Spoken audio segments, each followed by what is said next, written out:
Hello everyone, welcome to another exciting episode of Dayspring Discussions. I'm your host, Sean McGahee, and this is a show where we talk about movies, TV, sci-fi, fantasy, comic books. If you geek out about it, we're going to talk about it. You can listen to Dayspring Discussions on iTunes, YouTube, Podomatic, Patreon, Spotify, Amazon Music, wherever, guys. While you're there, go and rate, review, subscribe, then head on over to the Facebook group and Twitter account and join in the discussion.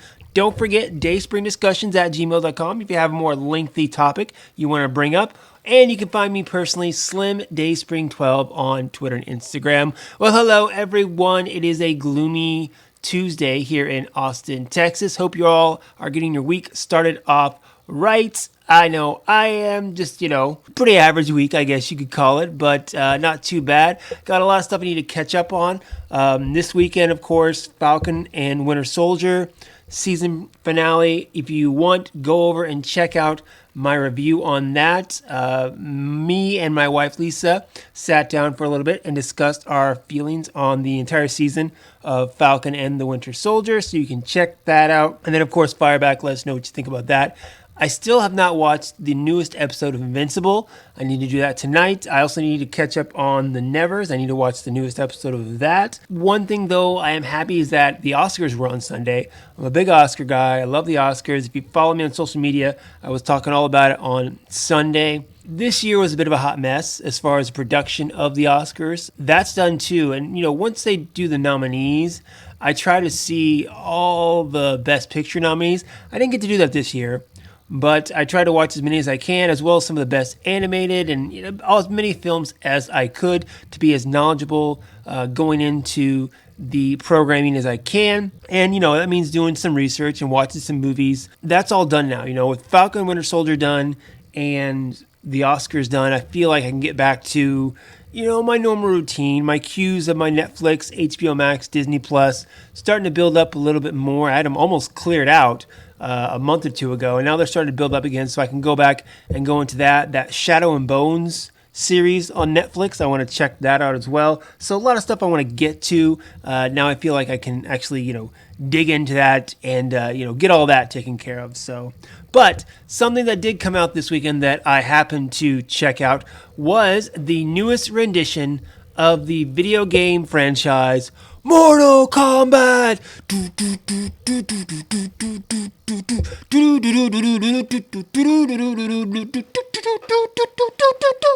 Okay, but that's a theme right there, ladies and gentlemen. That is the theme right there. All right, Mortal Kombat coming at you from Warner Brothers. Now, you could either watch this on HBO Max or you can go into the theaters and check it out. I grabbed my bros and we went to go check out Mortal Kombat in theaters on Saturday night. So I figured I would share my feelings on the movie. Before I do that, though, I'd like to give you a little history into the franchise, or my history with the franchise, perhaps. Growing up, I had my Sega Genesis, me and my brother, and we had, I think it was the first 3 Mortal Kombat games, 1, 2, and 3. And, we were around that age where we really loved it, enjoyed it, great stuff. Back in the day, people thought that it was too violent and parents didn't like it for their kids and yada, yada, yada, whatever, okay? But played the first 3 Mortal Kombat games for Sega Genesis. And really, I think it was the last Mortal Kombat I ever played, mainly because I grew out of playing video games a little bit. The last video game console I technically played a lot of was the Nintendo 64, and then jump all the way to PlayStation 3. And the other reason I had a PlayStation 3 is because my brother-in-law had an extra one, and he gave it to us, and we mainly used to play Blu-rays 99% of the time. And I have a PlayStation 4 now, too. But again, it's just, we mainly do a lot of Blu-rays on it, and I play video game hockey. That's pretty much the main things we use it for. So I'm not a big gamer, but I remember as a kid playing Mortal Kombat and enjoying doing so.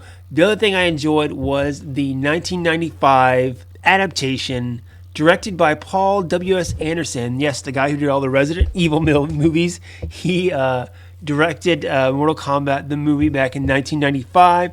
You had Christopher Lambert as Raiden, Lyndon Aspey as Johnny Cage, Bridget Wilson Sampras as Sonya Blade, and then your main character was Robin Shou as Liu Kang. And yes, it's not a terrific film. Some might call it a guilty pleasure. I've always enjoyed it though, honestly. Now I went back, a couple days ago before I went to see the new film to see how it compares. And, this Mortal Kombat film, the graphics are horrible. Reptile looks horrible. Goro looks horrible. The graphics and special effects do not hold up. But I think the characters are still good. The main characters, Johnny Cage, Sonya, Liu Kang, I think they're still good.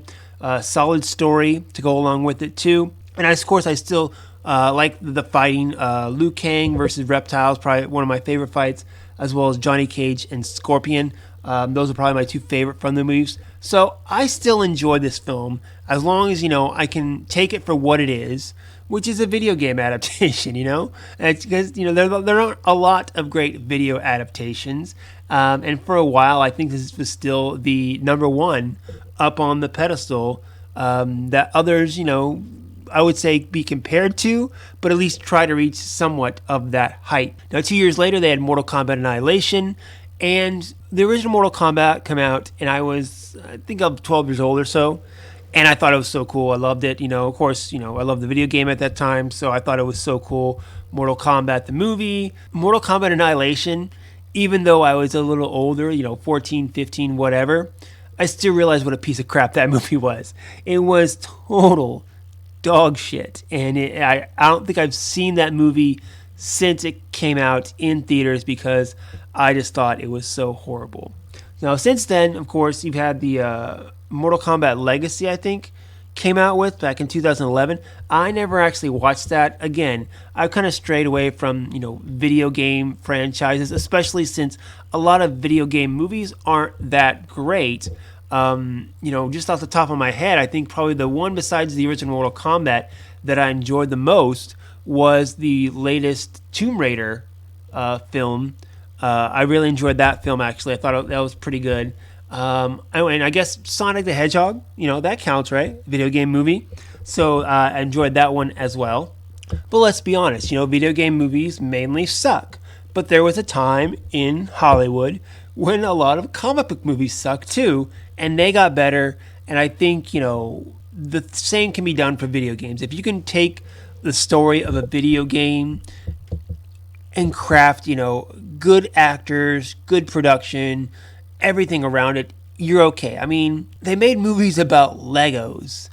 Fun, okay? They took a movie about freaking building block Legos and made us all love it, okay?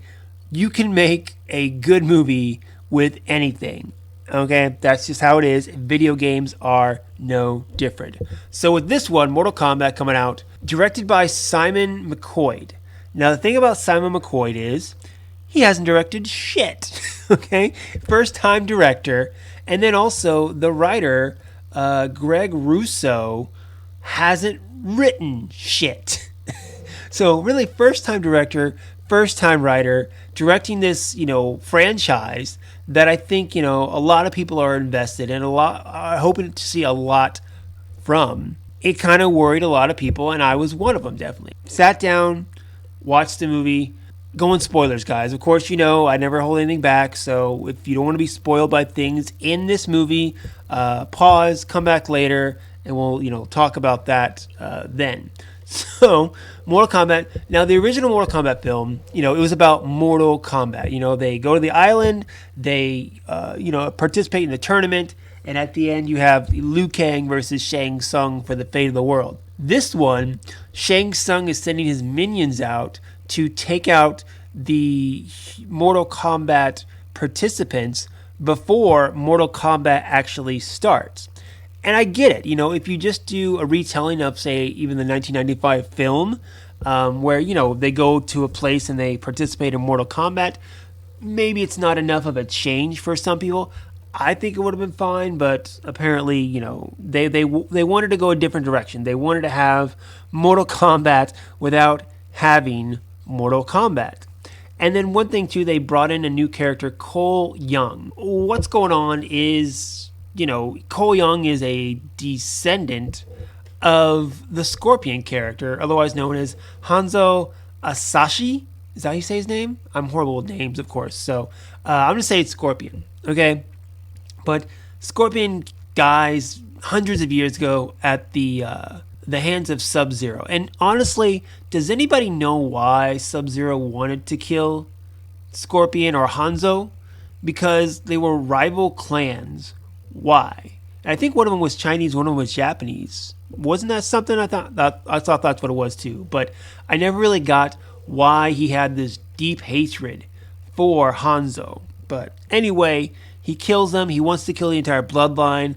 A baby survives. Lord Raiden comes, picks up the baby. His bloodline survives, and then Young is one of his descendants. And he has been chosen for Mortal Kombat. Sonya and Jax are the ones who are going to gather all these people and get them ready for Mortal Kombat. But instead, they're being hunted by Sub-Zero and a bunch of other minions to go along with that. Okay, well, I'm going to say, guys, this movie sucked. I'm sorry, but okay, the fighting, it had exactly what we wanted, okay? We didn't expect Oscar caliber from it, right? The actors aren't exactly anyone any of recognition, really. The person I recognized most was the guy who played Jax, and it's only because I know he was Jimmy Olsen in Supergirl, the CW show. The other people I don't know. The guy who played Shang Tsung, Chin Yan, I saw him in other things. I was surprised because I wasn't having watched the 95 film a couple days ago and feeling that Shang Tsung, his kind of, I don't want to say overacting, but over dramatizing was a weak point of that film.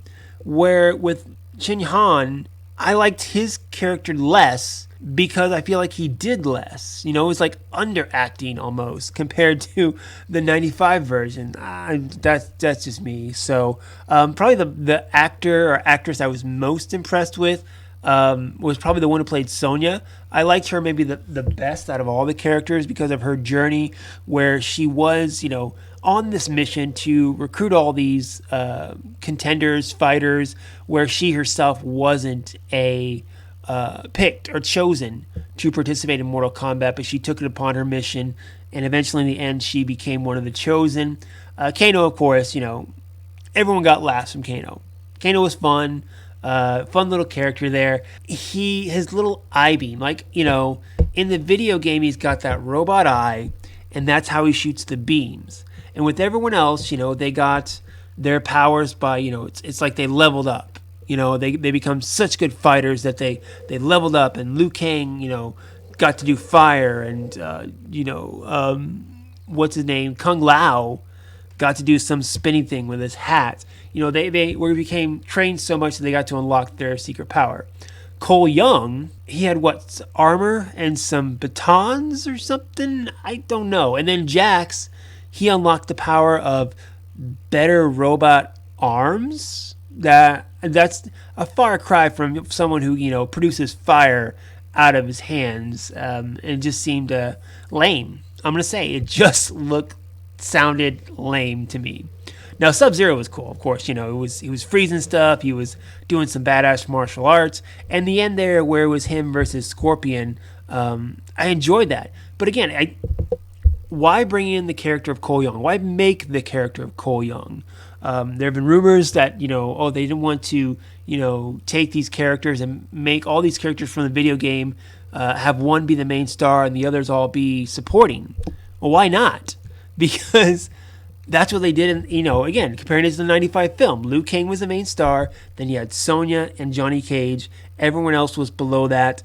And it worked. I think it worked for a story, for the characters, making up this character who honestly is probably the most lame character in the entire film. A character we didn't get to know very well. He has a family, that's great. That's all we know about him, And it was just a little lackluster. I didn't see a connection to any of these characters the way I connected still to that 1995 film when I watched it. Because I didn't connect to them, I didn't feel or care about what happened to them. Scorpion and Sub-Zero, I think really story-wise, were the highlight of this film, they talked about it at the beginning with the flashbacks, and, it finished it with it. So why was the character of Cole Young, I guess, so important? Because to me, all he did was sit back and do nothing the whole damn movie. He beat Goro, I think, is his main accomplishment throughout the entire film. There was really nothing that character did to earn my attention or earn the way I feel about, Liu Kang from the 95 version, or Johnny Cage, or any of those, main three from that. You just couldn't dig in enough. It was so, I don't know. I mean, obviously the fighting was cool. The part where Kung Lao chopped the one person in half using his hat was pretty cool. Totally understandable. But these characters were all just lackluster, in my opinion. I didn't give a crap what happened to them. And, I think that has to do with, setup, but also story. They tried so hard, I feel like, in this one to get away from what Mortal Kombat is as far as its original story. To try to have Mortal Kombat without Mortal Kombat just seemed a little odd, in my opinion. Why couldn't you put them in the tournament? What was wrong with that? Because, they were afraid of a film that was, 26 years old or something? They tried to tiptoe around it, and they ended up, tiptoeing and falling into the pond, or whatever euphemism you want to call it, or metaphor. It just didn't work for me. This film did not work for me. Now, would I see a Mortal Kombat 2? Because the film, did pretty well, actually. Considering it was a low budget, yeah, the film did pretty good, actually. And it's Mortal Kombat, a recognizable IP. So, people wanted to go see it. I wanted to go see it.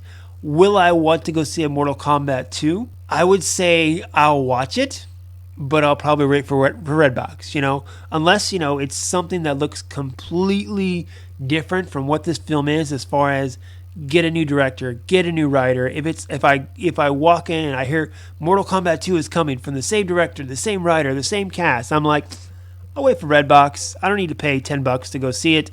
I'll wait and pay $1.25. I'll watch it because I watch all these type of films, really, and so I can have a true opinion on them. But this one, the fighting was cool. I love the Scorpion versus Sub-Zero storyline, but it didn't focus on that enough, I think, for that to really, again, hold my opinion or hold my attention. You have to attach to the characters. And sure, Kano gave me a few laughs. Sure, Sub-Zero was cool, all the stuff he was doing. But your main character, Cole Young, played by Louis Tan, I did not care about him at all. You could have easily, put in any one of those characters and focus more on them. I think if you would have filmed that would have, had Sonya being the main character, had her be the focus, have her journey up front and center, that would have been better. Anything, honestly, story-wise, would have been better than what we got. You know what? If you love this film, awesome, great. It's always nice to find a film you like. Not hating on your opinion at all. For me, it did not work. I'm sure they're going to make more Mortal Kombats, but I will probably not see them in theaters unless it is something completely different from what this film is. So there you go, guys. My little quick thoughts on Mortal Kombat. Let me know what you think about it. Of course, fire back. dayspringdiscussions@gmail.com. Facebook group, Twitter account. Find me, Slim Dayspring12 on Twitter and Instagram. I'm trying to think of other video game movies. I mean, I know there was a Super Mario movie which stunk. Warcraft, Doom. Prince of Persia, the one with Jake Gyllenhaal. I know a lot of people crap on it. I enjoyed it. Of course, there was Detective Pikachu, which was okay. But like I said, the three I think still did not break my top three, which are original Mortal Kombat 1995. I'll put Tomb Raider with Alicia Vikander at number 2, and Sonic the Hedgehog with Jim Carrey still at my number 3. Beyond that, I don't really need to rank them because I really don't care. I guess I could put Prince of Persia at number 4, but those are the video game films that I would actually say at one point, yeah, I'd watch that again. All the other ones, even Detective Pikachu, I'm like, I really don't need to see it again. Alright guys, like I said, that is it for me for now. Fire back, of course. Let me know what you think about Mortal Kombat. If you loved it, I really want to know why you loved it. When you discuss things, you get other people's perspective and maybe get an angle that you didn't think about before. Maybe changing your opinion a little bit, but new information. You never know. That's what I like to do. So if you like Mortal Kombat, please fire back and let me know why, because I don't get how this film could be considered good in any way, shape, or form. But that's just me. So, all right, guys, I'm out of here. Until next time, may the force be with us all.